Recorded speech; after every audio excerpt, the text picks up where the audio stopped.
Assalamualaikum warahmatullahi wabarakatuh. Hai teman-teman semua, kali ini aku akan menjelaskan fungsi dan aplikasi magnet dalam kehidupan sehari-hari. Sebelum kita mendalami materi magnet ini, terlebih dahulu kita harus mengenal apa itu magnet. Magnet adalah benda yang memiliki kemampuan untuk menarik benda-benda ferromagnetik seperti apa? Seperti besi, nikel, dan kobalt. Magnet ini juga memiliki dua kutub loh teman-teman, yaitu ada kutub utara dan kutub selatan. Kutub yang sama akan saling tolak-menolak, sedangkan kutub yang berbeda akan saling tarik-menarik. Setelah kita mengenal apa itu magnet, masuk saja kita ke dalam materi yang pertama, yaitu jenis-jenis magnet. Yang pertama yaitu ada magnet permanen. Apakah itu magnet permanen? Magnet yang memiliki sifat magnetik yang tetap dan tidak memerlukan sumber daya eksternal. Contohnya ada magnet nodium dan magnet ferret. Yang kedua ada magnet sementara. Apakah itu magnet sementara?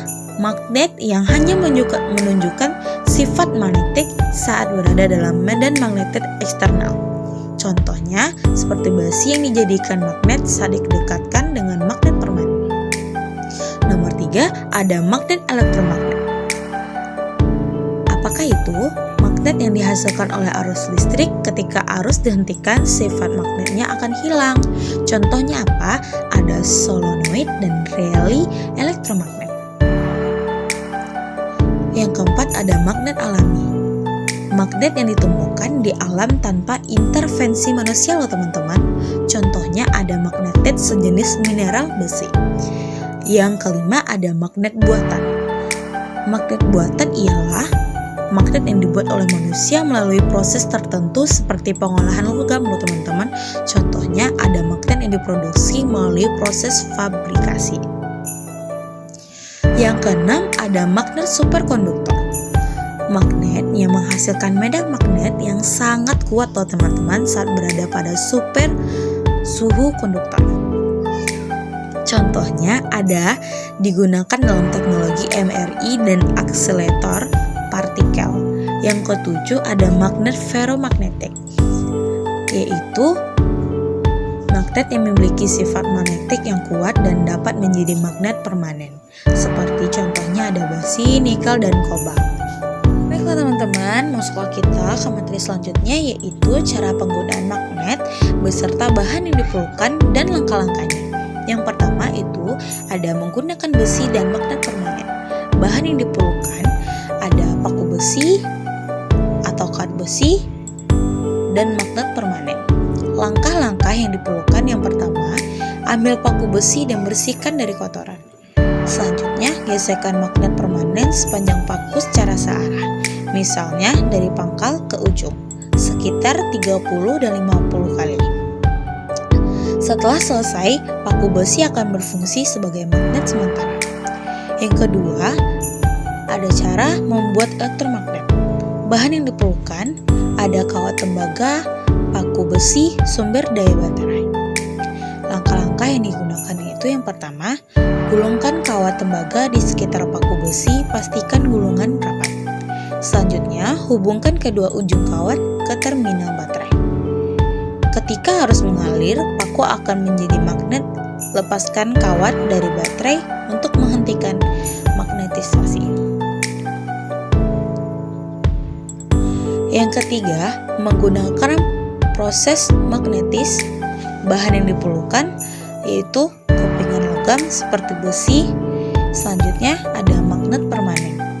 Langkah-langkah yang diperlukan yang pertama, ambil kepingan logam dan pastikan bersih. Yang kedua, letakkan magnet permanen di atas kepingan logam dan gesekkan magnet dengan cara yang sama seperti pada langkah pertama di atas. Setelah beberapa kali, kepingan logam akan menjadi magnet. Yang keempat, ada menggunakan arus listrik atau penggunaan induksi. Bahan yang diperlukan ada kawat dan sumber daya.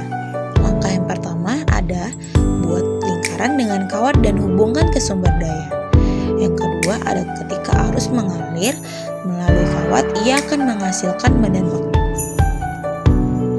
Setelah kita mengetahui cara penggunaan magnet, Selanjutnya ada cara menghilangkan sifat magnet loh teman-teman.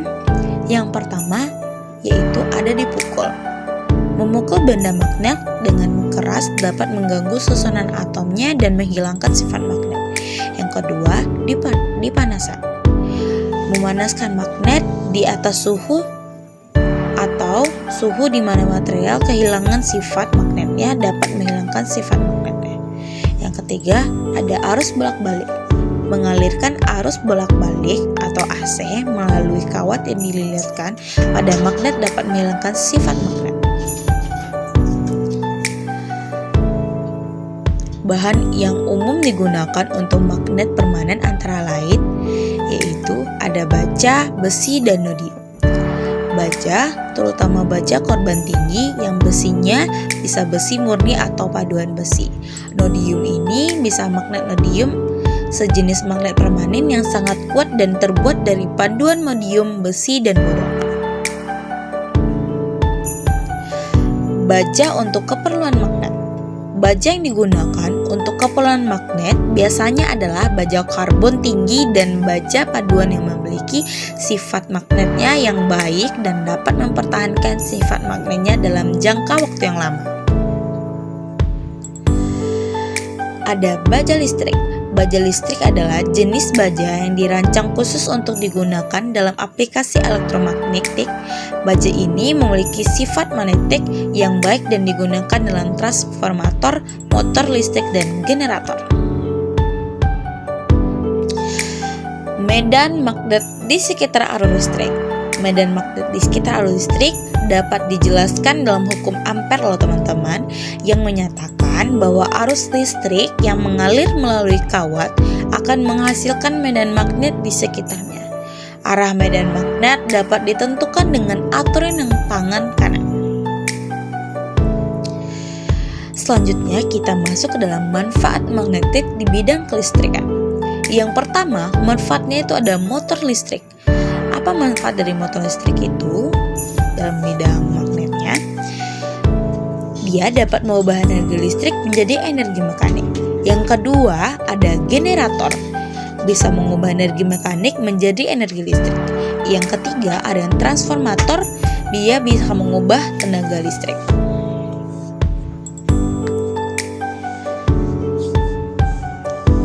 Magnetik dalam keselamatan. Berikut ada beberapa poin penting terkait dalam magnet dan keselamatan. Yang pertama itu ada bahaya magnet kuat. Magnet yang sangat kuat seperti nodium dapat menempelkan dengan cepat pada benda logam yang dapat menyebabkan cedera jika tangan atau jari terjepit. Yang kedua, resiko pada perangkat medis. Apa resikonya? Dapat mengganggu perangkat medis seperti pencengkaram dan implan logam. Penting untuk menjaga jarak aman di perangkat ini. Yang ketiga, ada keselamatan anak-anak.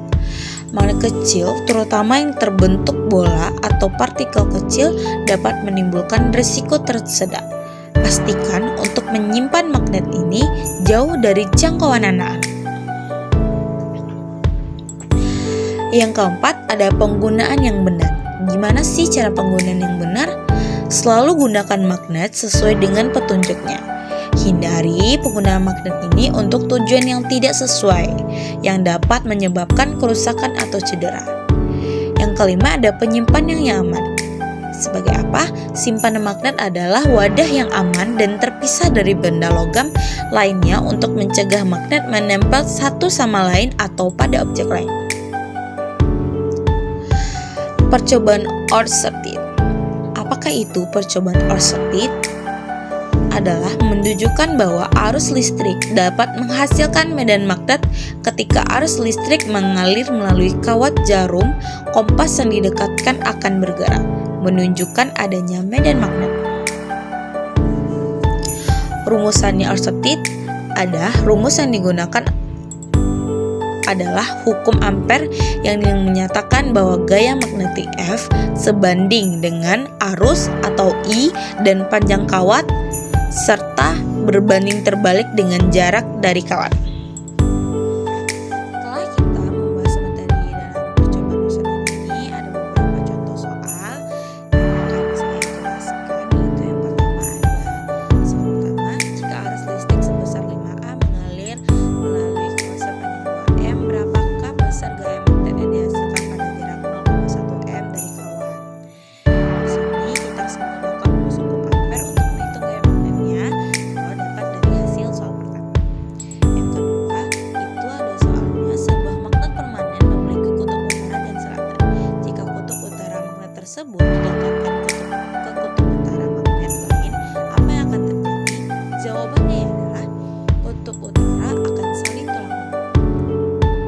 kita membahas tentang fungsi dan pengaplikasian magnet dalam kehidupan sehari-hari. Kesimpulannya itu secara keseluruhan magnet ini sangat berfungsi dan sangat berperan penting dalam kehidupan sehari-hari. Dan dia juga membantu meningkatkan kualitas hidup kita dan memudahkan berbagai aktivitas. Dan terima kasih atas perhatian teman-teman semua. Saya akhiri. Assalamualaikum warahmatullahi wabarakatuh.